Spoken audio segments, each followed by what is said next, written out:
There's a reason why people call Sophie Cunningham MAGA Barbie, and people are starting to fill the arenas to watch her and Caitlin Clark. She's not apologizing for saying that there should be no men in this woman's sport. It's caused an absolute crisis, and people are losing their mind. Photo of Brittney Griner with a full beard after being released from a Russian prison. The WNBA's Brittney Griner is a man. Brittney Griner files for divorce from wife. That's not a woman. That's not a female. That's not even a trans person. That is a man. Every player should be subjected to a DNA test to prove that they're women. Brittney Griner is, in fact, a man. I'm back with yet another fascinating and thrilling video. Although Brittney Griner has been discussed in our earlier movies, today's video is entirely different and even more fascinating. We're delving into a dispute involving Benny Johnson's remarks, Sophie Cunningham's response, and the most recent development surrounding this subject that has generated a lot of conversation among WNBA fans. There is a lot to unpack, so be sure to watch until the very end. Now let's get started. Again, cultural power. This is why the WNBA this is not going to go away. This issue is not going to go away. They're in such a bad position here. Caitlin Clark, they have cultural power. People love them. People are buying tickets that would never care about the WNBA. Caitlin Clark is an absolute all-star. She is the Michael Jordan of this. This is the girl that girls have been waiting for forever. Caitlin Clark is a rising star in women's basketball. She's pulling in crazy viewership numbers. These women spent $1,000 on tickets to attend the Indiana Fever versus Atlanta Dream game, specifically to see Sophie Cunningham. At a time when Caitlin Clark is breaking attendance records, producing unprecedented television ratings, and driving the league into a multi-million-dollar economic rebirth on her own. A woman decided to stand up for women and female spaces. And that woman is now getting lambasted by other women because she doesn't support transgender people in female spaces. Sophie Cunningham, who many of you will probably know from this video, recently got herself in hot water because she had the audacity to say that women and girls should be protected. Senior officials are facing a challenging circumstance. A national campaign was sparked by Indiana Fever guard Sophie Cunningham, who demanded that female athletes not have to compete against biological men and took a firm, uncompromising stance to protect women's sports and private spaces.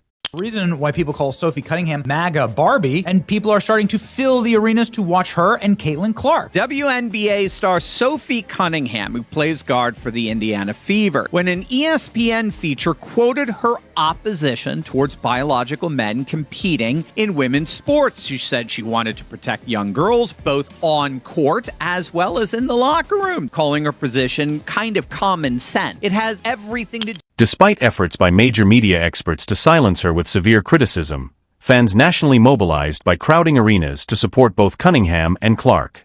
Run by women decided a shirt wearing saying "for the girls" was too offensive. Meanwhile, State Farm Arena put up a pro-trans message on the big screen, but won't allow the shirt the state's basic biological. What is so offensive or scary about this message? The genetic message of gender, the genetic message of biological sex. Wow, the WNBA doesn't know what a woman is, but the shirts that reference the XX chromosomes are banned from games. However, when prominent media commentators like Benny Johnson entered the fight to expose what they perceived to be grave institutional hypocrisy, the dispute erupted into a national spectacle. A high-stakes dispute about fan censorship, unfair practices, and the fundamentals of women's professional basketball has replaced straightforward court commentary. Griner's voice. I believe what you said was effing white girl. Is it possible that's what you said? No, would never say that. Brittney Griner called Caitlin Clark trash and effing white girl. Trash, effing white girl. Brittney Griner, who I can't stand, sad that she's a Baylor grad.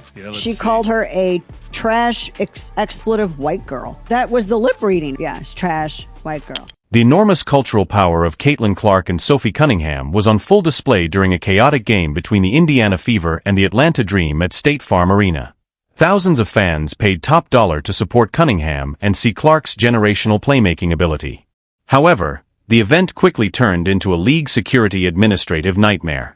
Yes, they gave us shirts. They gave us T-shirts during overtime and told us we had to leave. And this is for the girl. Or cover our shirts. This just happened. Where were you sitting? Floor 4-3, bro. C. Yeah. Third row of floor 3.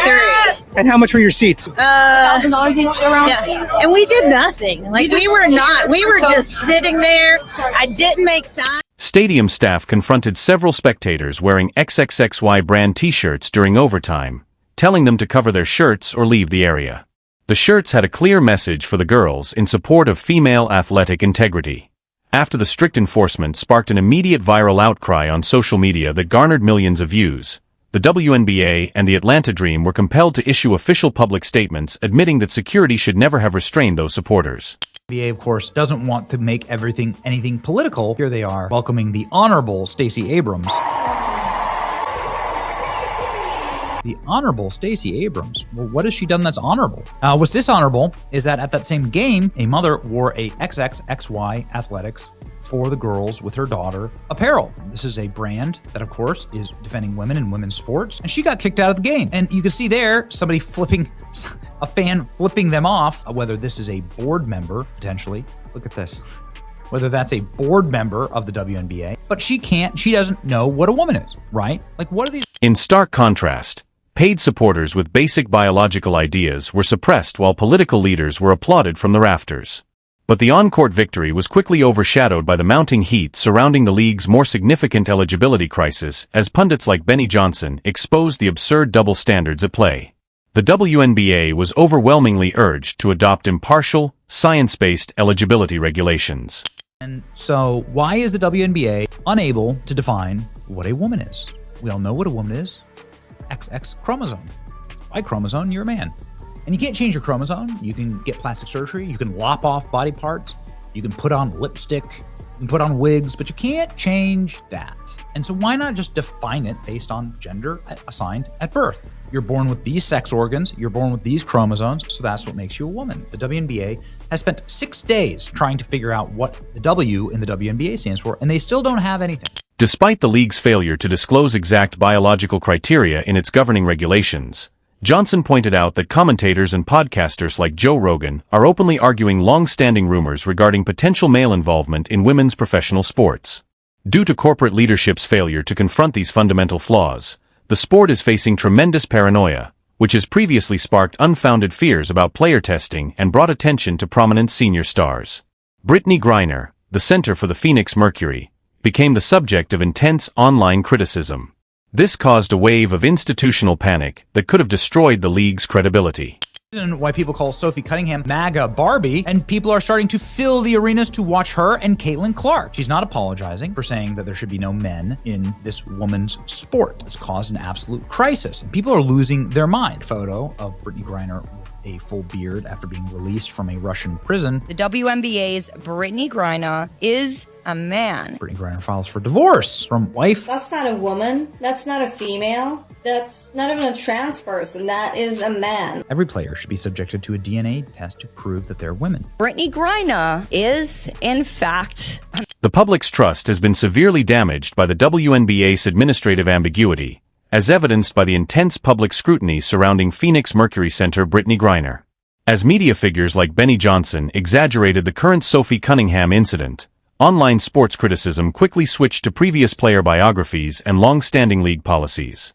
Citing earlier interviews, contentious social media discussions, and past player trades, including Griner's well-known international comeback, commentators questioned whether league officials have been purposefully avoiding mandatory genetic or chromosomal testing.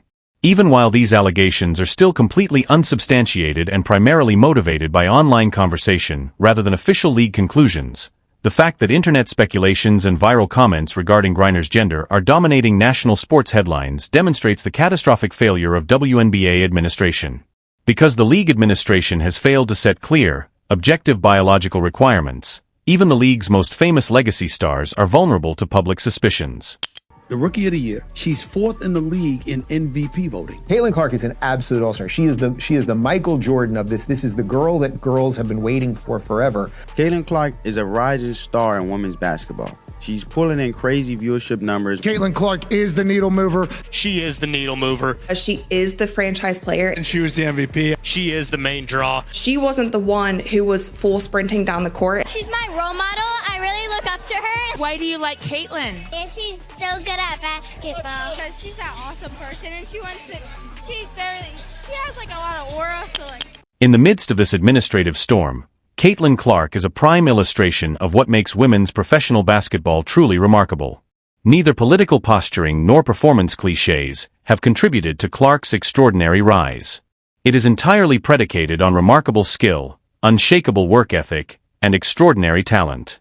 Her deep logo threes, incredible court vision, and fierce competitive spirit have attracted millions of new enthusiastic followers to the sport. Clark has shown that fans are prepared to embrace true athletic greatness, packed historic NBA arenas, and raise team valuations on his own. As league management struggles to manage PR issues and avoid tough decisions, Clark carries the responsibility for the sport's cultural and commercial future every time she hits the court. Ultimately, the WNBA must admit that it can no longer act hypocritically or threaten fans who advocate for the survival of female athletes. As demonstrated by the recent security lapses at State Farm Arena and the outcry against Sophie Cunningham, the public is demanding complete transparency, fair competition, and common sense.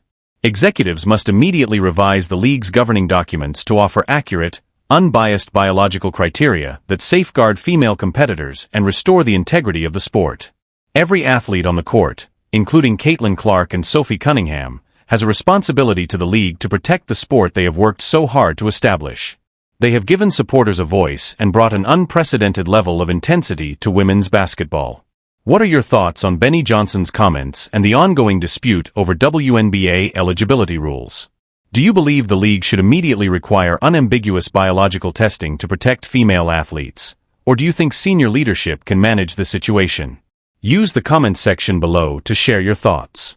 Click the like button, subscribe to the channel, and turn on notifications for more reliable, fact-based WNBA analysis. And that's precisely where this whole discussion ends. What began as a discussion about Sophie Cunningham and her vocal opinions has grown to encompass much more than just one player, one team, or even one contentious game.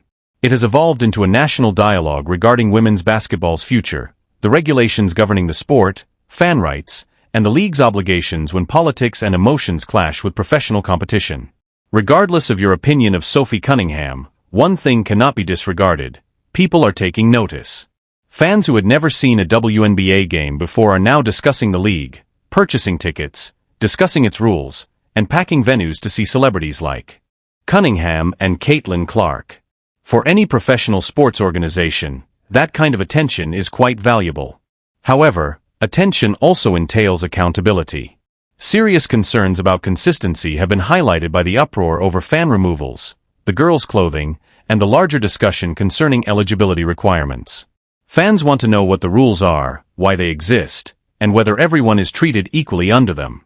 Athletes, however, should be able to compete in a setting free from viral controversy, internet gossip, or insults. This is the point at which the conversation about Brittney Griner must be handled with caution. Many rumors about Griner are making the rounds on the internet, but social media conjecture, viral posts, opinion, and altered photos are not the same as solid proof. Without solid proof, the claims shouldn't be offered as proven truths. Regardless of one's viewpoint of WNBA policies, the strongest argument is always one that is supported by facts, official regulations, and open standards rather than hearsay.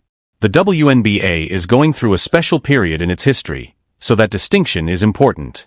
Women's basketball has received a great deal of attention thanks to Caitlin Clark. She has become one of the most well-known figures in the sport thanks to her shooting range, passing prowess, competitive spirit, and ability to connect with younger fans. And when a player gains that kind of influence, everything around her is magnified. Every game receives increased attention. More people click on each controversy. Any statement has the potential to make headlines. League leadership currently has a chance because of this. The WNBA can offer clarification rather than letting ambiguity rule the discussion. The league can officially and consistently explain its regulations, rather than letting social media dictate the rules. Additionally, officials can develop an open framework that handles eligibility, competitive fairness, and fan behavior in a way that is understandable to all parties, rather than letting fans, players, pundits, and organizations talk past one another. Because this is ultimately meant to be about basketball. It is about the athletes who practice for this level for years. It is about the young girls who watch from the stands and want to play professionally in the future. It concerns the fans who purchase tickets with their hard-earned cash. And the goal is to create a league that can withstand controversy without losing sight of the sport itself. Women's basketball has never had a greater focus, as evidenced by the ascent of Caitlin Clark, Sophie Cunningham's outspoken personality, and the massive interest surrounding the WNBA. However, the league may be defined for years by what transpires next. Will the WNBA be more open in its response to criticism? Will it make its eligibility policies more understandable? Will fans and players keep demanding answers? Above all, is it possible for the league to use this situation as a chance to increase trust? These are the unanswered questions. I want to hear from you now. Do you believe that the WNBA should make its eligibility rules more apparent? Do you think that, as long as they abide by standard venue regulations, supporters should be free to voice their opinions inside arenas? What are your thoughts on the increasing focus on Caitlin Clark and Sophie Cunningham? This discussion is obviously not going away anytime soon, so please share your honest thoughts in the comments. You already know what to do if you've come this far. To ensure you don't miss the next big WNBA story, hit the like button, subscribe to the channel, and enable notifications. Because the next chapter could be even more significant given that Caitlin Clark, Sophie Cunningham, and the rest of the league continue to make headlines. Stay educated, stay tuned, and most importantly, let's continue the discussion regarding women's basketball. This tale is far from finished.